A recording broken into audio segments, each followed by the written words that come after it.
Hey, you all, Carpetbagger here, coming to you live from the West. More specifically, we are in Denver, Colorado, and even more specifically than that, today we are in front of the Denver Museum of Nature and Science. Now, one thing I do like to do as I travel the country is to check out the various different museums that are in the cities that I am in. And you know what? I love a quirky roadside museum, but I also love kind of the traditional museum as well. History museums, natural history museums. You know, some of my fondest memories as a child were going to the Milwaukee Public Museum with my dad and my brothers and my cousin. And I don't know, walking the halls of like a classic museum, I was always very nostalgic to me. I kind of just really love seeing the different displays in the different cities. I always like to kind of get a view of what other people may have grown up going to and experiencing from their childhood through their adulthood. So I figured today, while we're in Colorado, I would swing over here and check out the Denver Museum of Nature and Science. So please follow me. Out there in the distance, you can kind of see the skyline of Denver, Colorado. But over here at the museum, overlooking Denver, we have this mighty mastodon.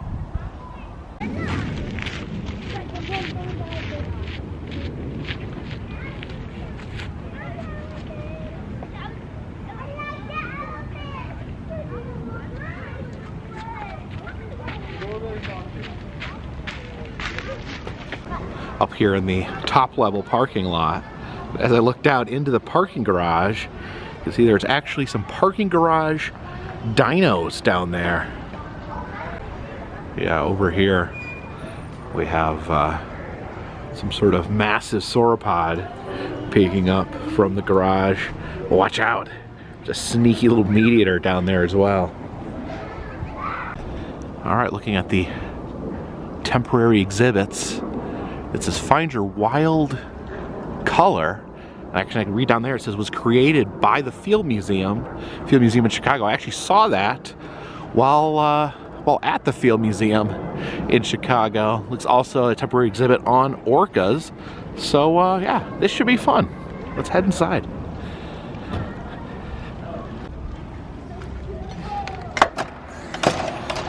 And this is how you start out a museum. We step in here, immediately greeted by this lunging T-Rex here. Oh man, I love a good T-Rex skeleton, and yeah, the only thing that would make this better would be if it had two heads. In addition to the T-Rex, also have a spaceman and some butterflies floating up there. And check this out over here. You have a saber-toothed tiger that you can donate money to. It says feed the growling saber-toothed tiger to help the museum grow. Alright, I think he wants a quarter. Now normally you don't feed animals quarters, but we will make an exception in this case. So you gotta just shove it down his throat. There.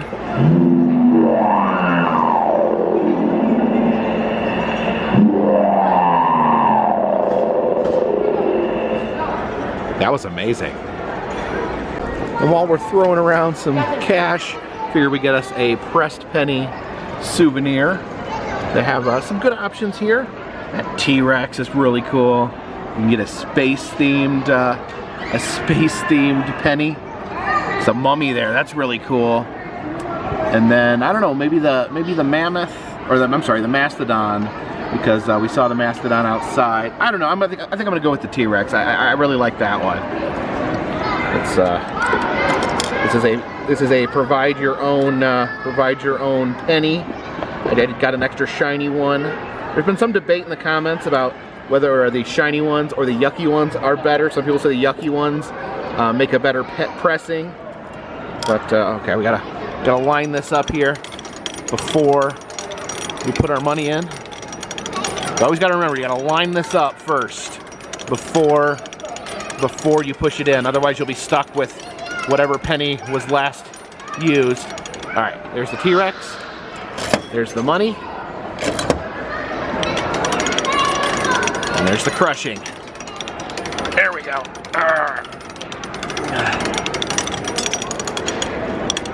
Oh, I think that's a very nice, looking pressed penny there. So I got some quarters for those machines, and maybe I just haven't been looking at quarters recently, but these have some different designs I've not seen before. This one says Anime Wong. Well, I'm not sure who that person is, and I don't know who this person is either. It looks like they've got some writing on the dress, but actually my eyes are like not good enough to read that. So if anyone knows who either of these two people are, please leave a comment in the comment section. I'm really interested. That was about $25 for entrance, and the Orca exhibit was actually extra. It was an extra $9, but I went ahead and added that on. They said it goes upstairs to floor 3. I got a timed entrance at 2:10. All right, up we go.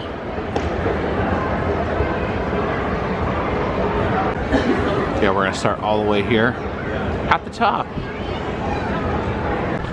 All right, so it looks like the Orca exhibit is right over here. I didn't realize that this actually opened only 2 days ago. So this is a brand new exhibit. All right. Oh, there we go. Okay, looks like we enter here through this tail. We see this amazing piece of indigenous art shaped like an orca. This is apparently a potlatch, which is, I guess this would be filled with food as part of a ceremonial feast. And it said the Canadian government actually banned these at one point as a way to try to assimilate the indigenous people. Fortunately, it's no longer outlawed, but yeah, amazing art. See other examples here of how the orca was used in indigenous art. This is really cool, this room here. These orca replicas. And then these screens were being surrounded by some footage of the ocean. You can hear the orca songs as well.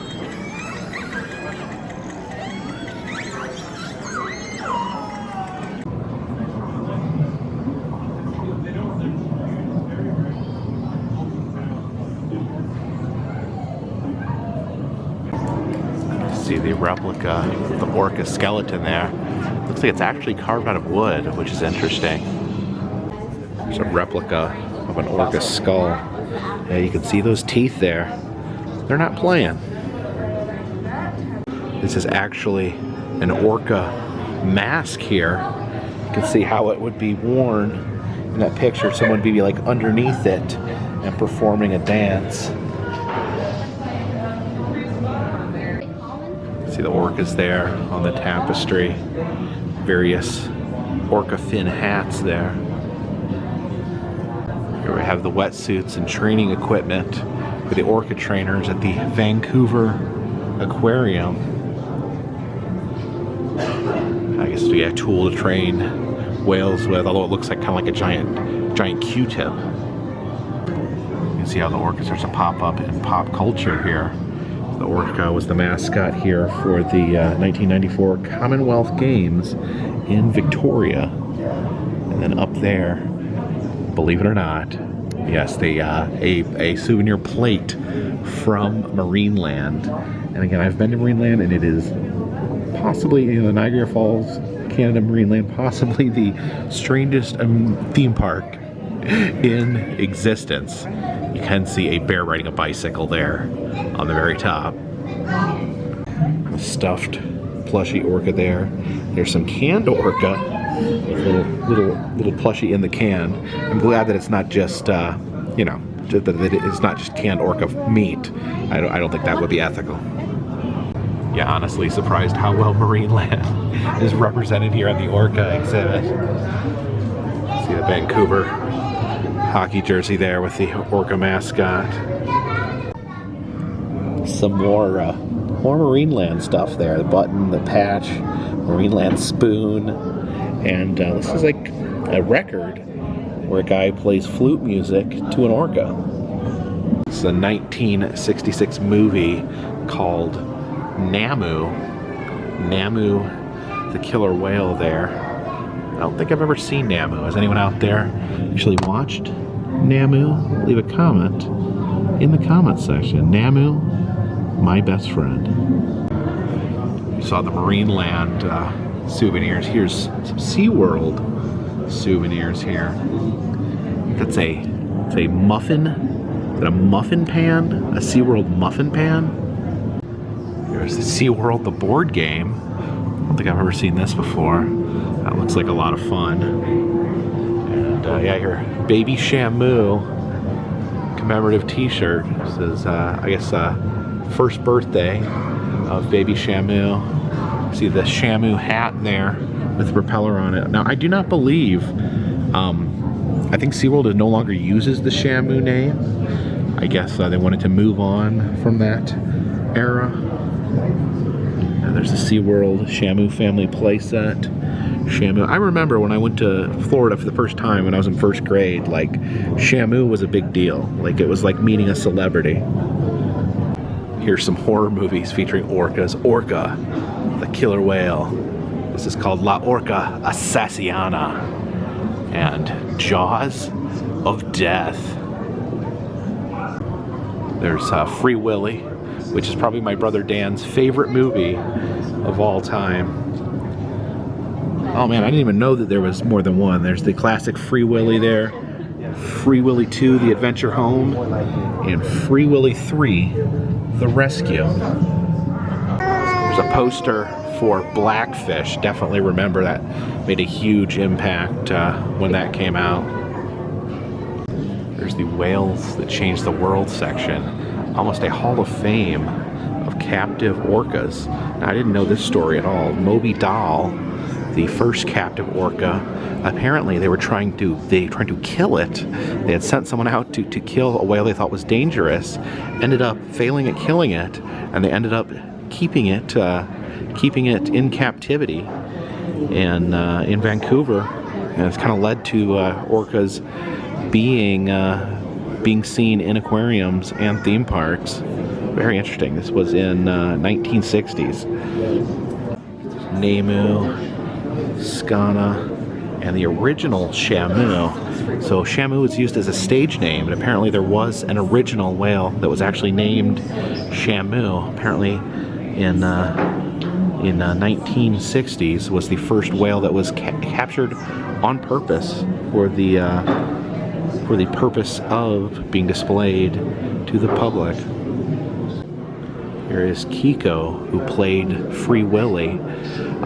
Actually, the life of Kiko mirrored Free Willy, as they were kept in an aquarium that had very poor conditions, but apparently was actually released. Actually, kind of real life kind of mirrored the character that it played, because Kiko would be released into the wild, and they would pass away in 2003. Then over here we have Tilikum. This was the whale that the documentary Blackfish was about. Was notorious for killing 3 separate people in 3 separate incidents. There is Wild Color, the other temporary exhibit. It was actually created at the Field Museum, which is kind of one of my home museums. So this is an exhibit on animal pigmentation. First off, we enter the red room here.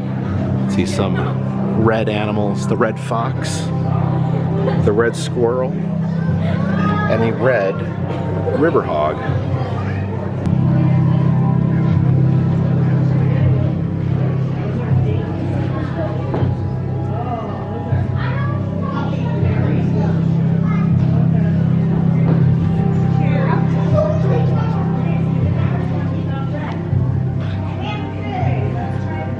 From there we head into Orange. Some beautiful orange birds, orange seashells, orange lizards, and some carrots. Let's see what's yellow. Red, yellow, orange. Look at the stars, look how they shine for you, and everything you do. Yeah, and they were all yellow.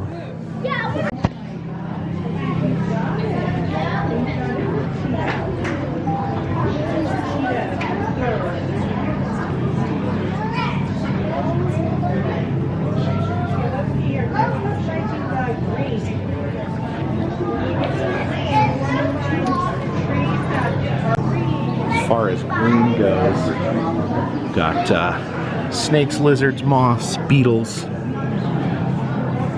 And this giant marlin can only mean one thing. We are headed into blue. Got some wonderful blue fish there. This ray has some beautiful blue spots. And look at that little tiny blue speckled octopus. Here's an animal of many colors, the peacock. And what a wonderful way to display a peacock. And then we have some color mutants here. The adorable albino possum there. And then a white squirrel.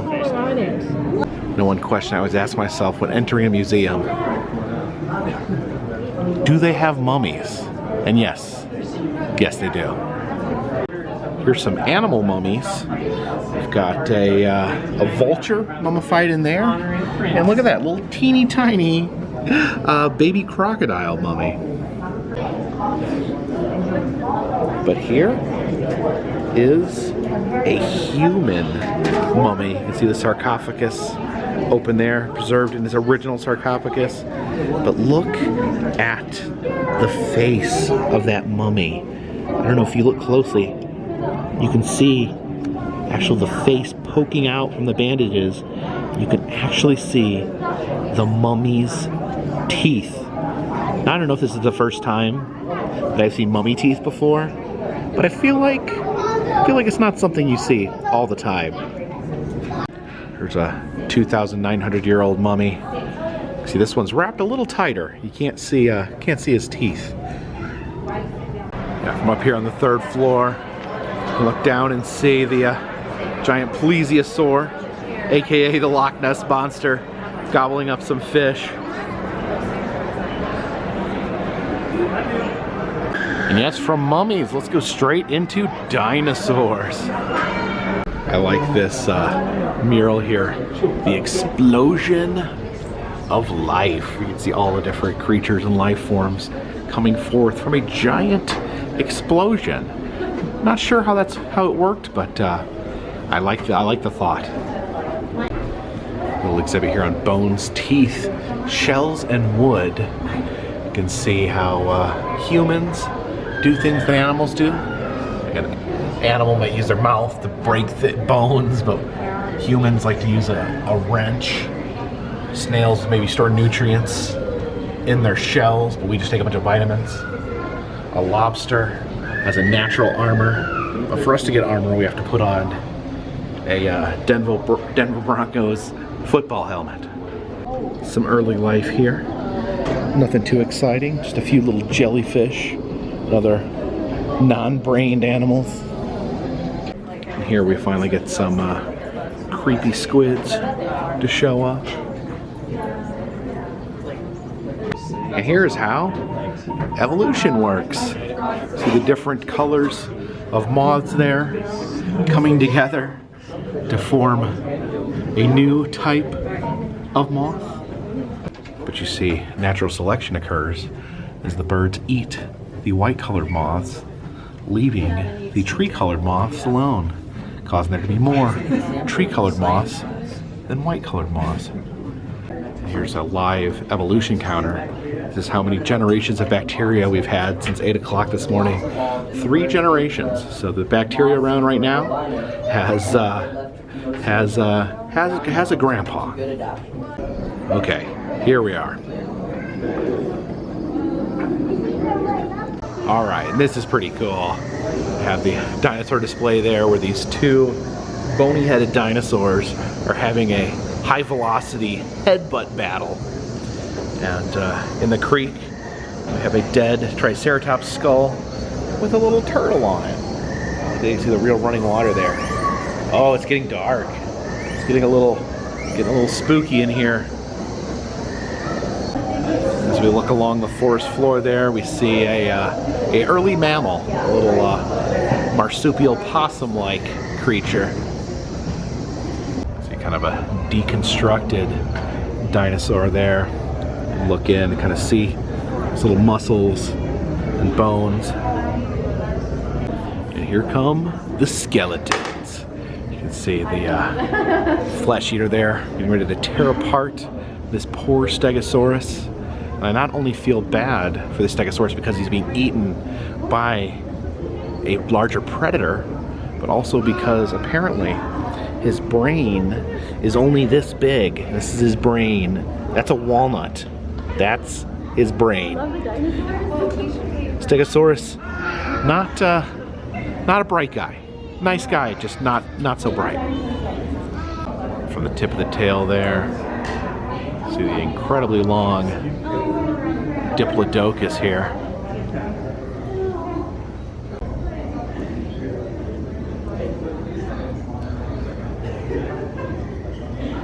But we have now moved on from the dinosaurs and get to see the tropical jungles of Wyoming. This is what Wyoming looked like 50 million years ago.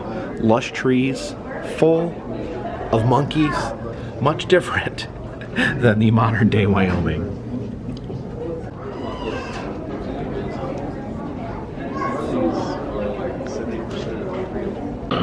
Here's the Nebraska woodland 20 million years ago. Apparently Nebraska used to be full of tiny camels. Yeah, I didn't know either. But those camels better watch out, because they have to deal with the Terminator pig here. The Entelodont, commonly known as the Terminator pig. I believe they don't like using that term as much anymore because it's actually not a pig, but it still is. Oh, you can hear it grunting there. May not be a pig, but it still is a Terminator. Now, I'm definitely fascinated by prehistoric horses because they just get tinier and tinier. See the horse skulls shrinking until we get to a horse skull probably smaller than a cat skull. There's the Gomphotherium, the long-jawed prehistoric elephant. You can see how the bottom of his jaw sticks out there, almost like a third tusk. He's hanging out here with his best friend, the skeleton tortoise. And you can see the paleontology lab in here. You can actually watch a paleontologist working. That is a Paracephalus. See that dinosaur right there? It shows the section that she's working on there. It's pretty amazing. See, like her digging in there, almost like a dentistry tool. Just clearing the bone out of the cast there. So we have only been on the top floor. We saw the orcas, we saw the mummies, we saw the history of life with the dinosaurs over there, and now, still here on the third floor, we head into the wildlife halls, the taxidermy exhibits. This museum is actually pretty enormous. So this is the Colorado Hall, where we can actually appreciate some of the local wildlife here in Colorado. You can see these marmots prancing around through the wildflowers. Yeah, just the flowers alone are pretty impressive out here in Colorado. Some of the most beautiful natural environments you'll find. There's a little peccary, a little pig hiding back there in the flowers. You see the baby eagles there, waiting for their dinner of freshly murdered rabbit. Into the Hall of Birds here.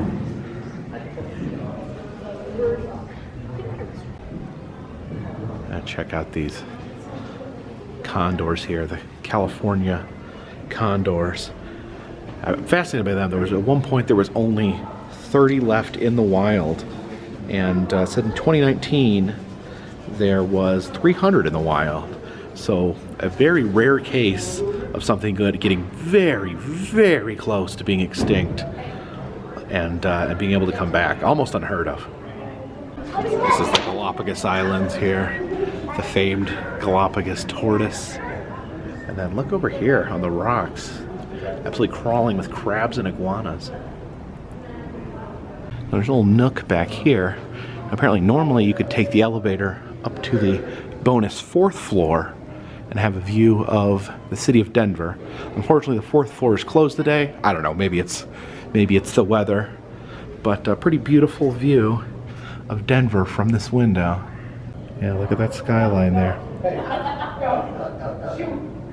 Well, these antelope better watch out, because there is a massive crocodile lurking here on the shore.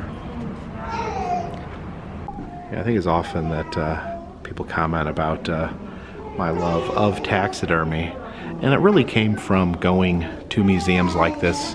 Grew up going to the Milwaukee Public Museum, the Field Museum in Chicago as well, and was just fascinated by these displays. You could just see the animals preserved, the real life animals in 3D, and always loved it, like the different scenarios they'd be placed in.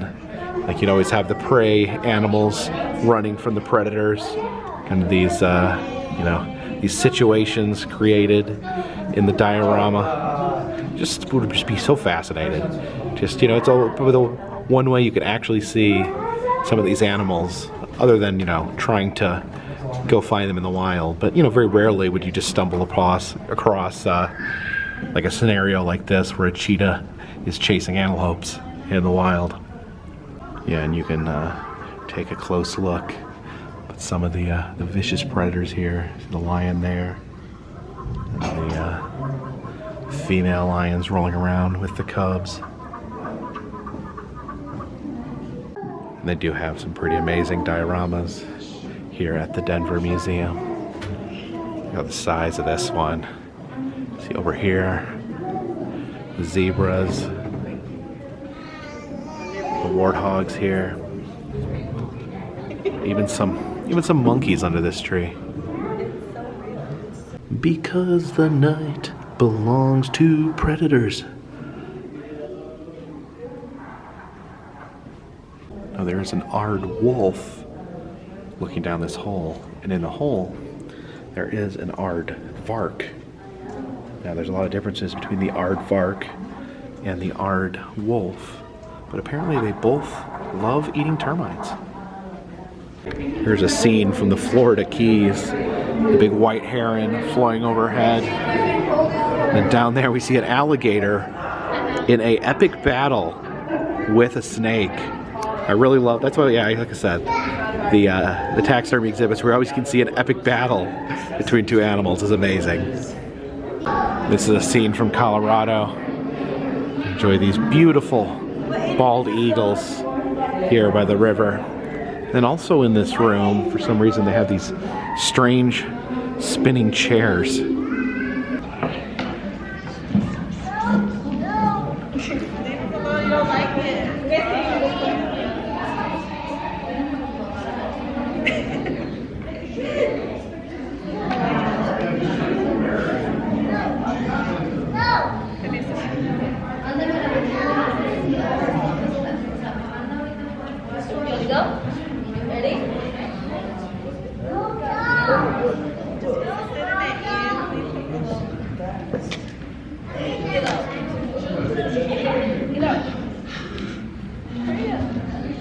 Okay, so all that was on the third floor. Let's see what lies below.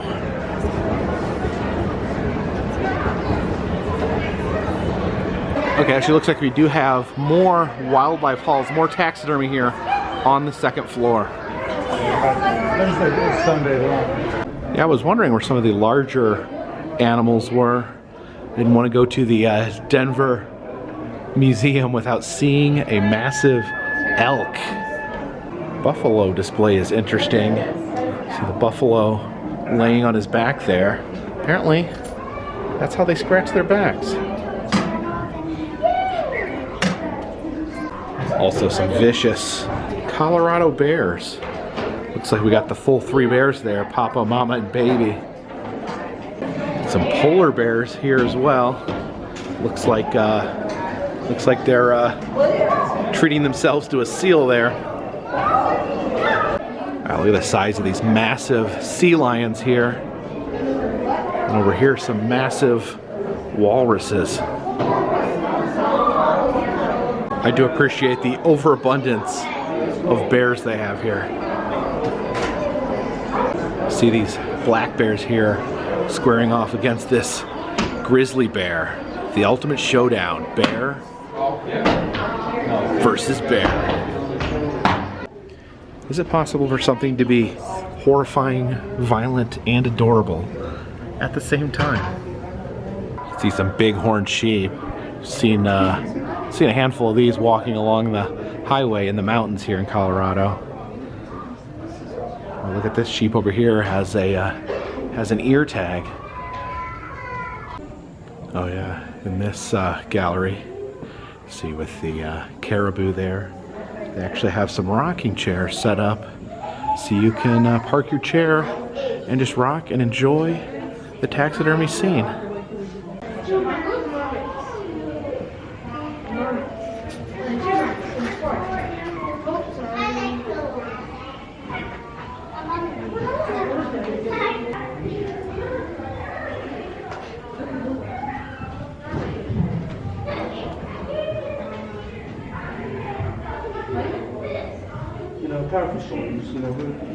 Okay, there's wolves. Christian, did you know they just released some wolves in Colorado? Yeah, look at them. Over here you can see a delicious bass being devoured by weasels. This is the Great Smoky Mountains. This is where I live. And yes, we do have skunks. And we do have squirrels. And this is nighttime in the Smokies, where we have raccoons, flying squirrels, and owls. Conspicuous by his absence is the possum. Some Florida manatees here. One of the most beautiful creatures out there. And here's my mother's arch nemesis, the beaver, in the process of taking down a tree. And here's a massive diorama from Alaska. See the caribou or reindeer there. And some of these big moose. Now they do have moose here in Colorado, but they are hard to see. I have glanced a few moose in my day in Colorado. Now this is a pretty amusing exhibit here showing off how to make animal shadow puppets. See, they actually have flashlights set up and models of human hands and showing what animal they will make with their shadow.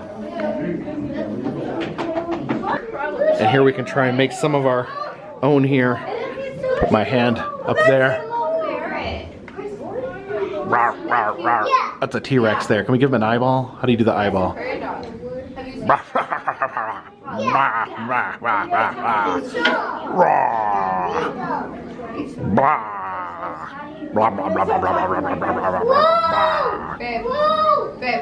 Actually more like a moray eel, I think. Yeah, this is a moray eel. Blub, blub, blub, blub, blub, blub. Oh, this is really cool here. It's kind of a behind the scenes look at how they make a diorama.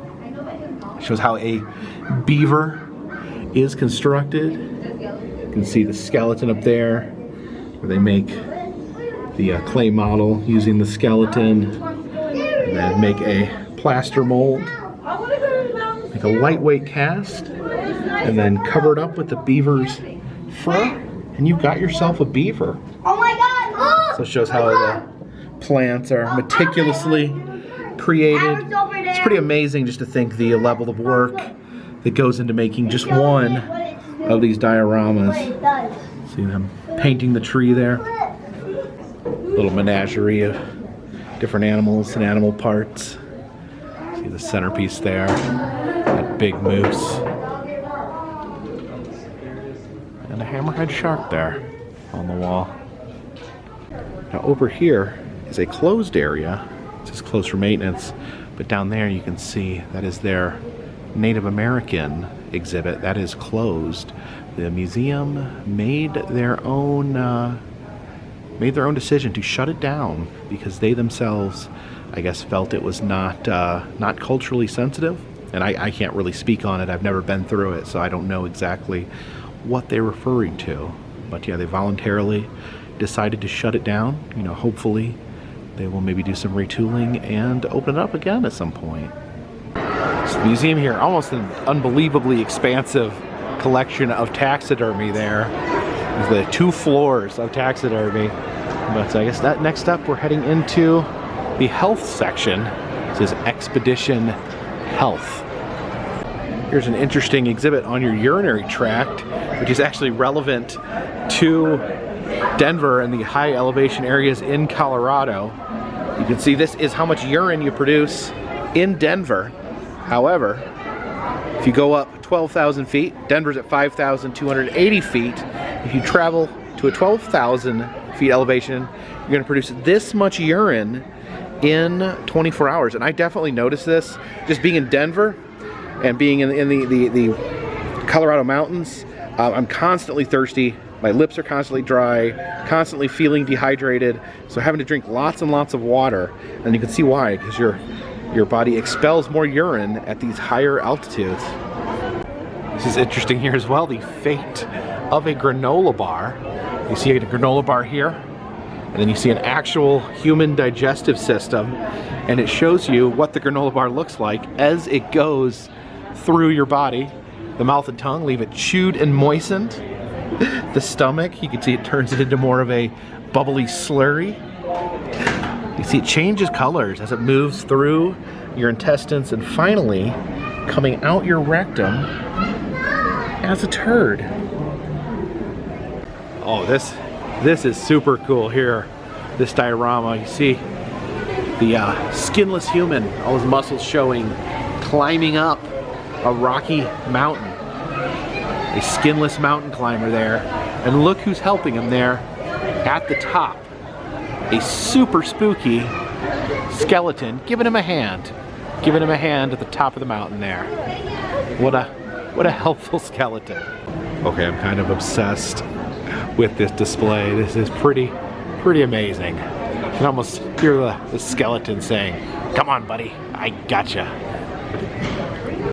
Here is an actual plastinated human brain there, as well as a deli slice of brain.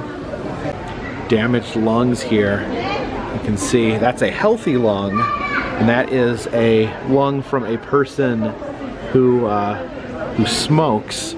So, you know, look at this. I know I ask you, no judgment, but if you are a smoker, you know, just think it over. Just think it over. Elevator's out, so we'll have to go downstairs the old-fashioned way. All right, so down here on the bottom floor, let's take a look at space. Here's a Mars rover. This would be a little machine, a little robot, driving around on the surface of Mars, taking pictures of rocks, letting people know what's happening up there. Create a little tableau of Mars here.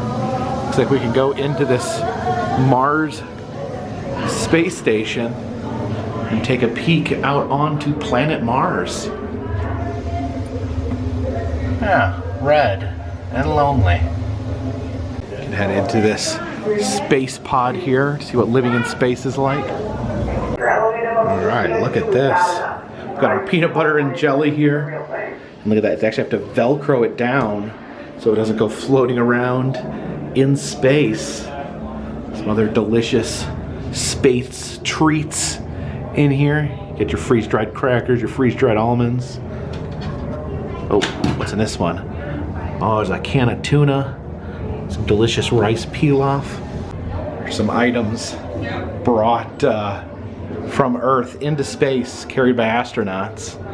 There is a like a Native American arrow or spearhead there, a mini Colorado flag, an R2-D2 plush, and then someone carried an actual T-Rex tooth into space.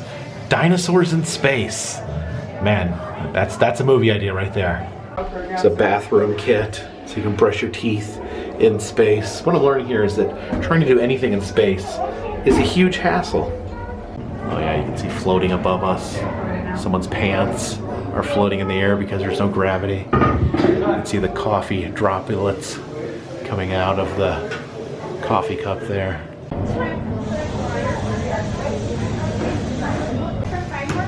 We have this science sphere here. Apparently, it is currently set to Mars. we can actually turn it into different planets. Let's, this one's called Blue Marble. And actually, oh, took it a second there, but there it is. We turned it into planet Earth. So we got set on maps through history there. You can see the old school globe there, slightly inaccurate. Now it's set to show a chart of Facebook friendships.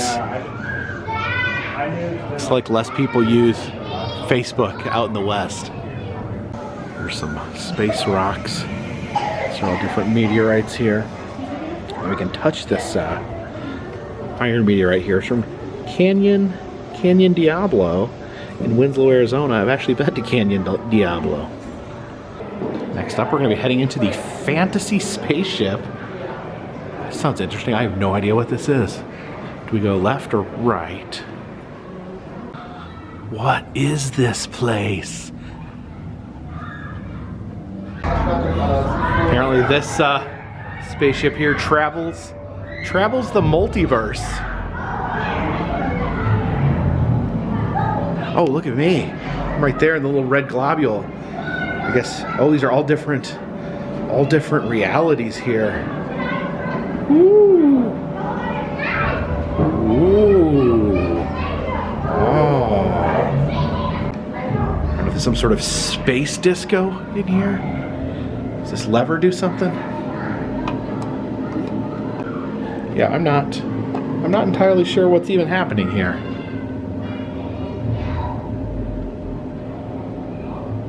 There's some sort of control panel here. I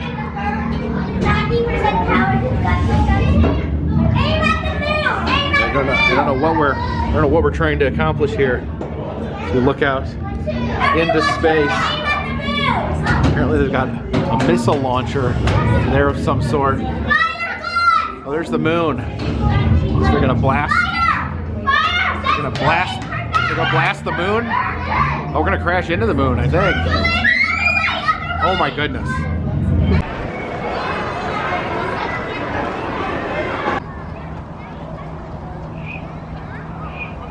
That was the Denver Museum of Nature and Science, and wow, I am admittedly very impressed. I do like I said, I like to travel to the various traditional museums when I visit cities.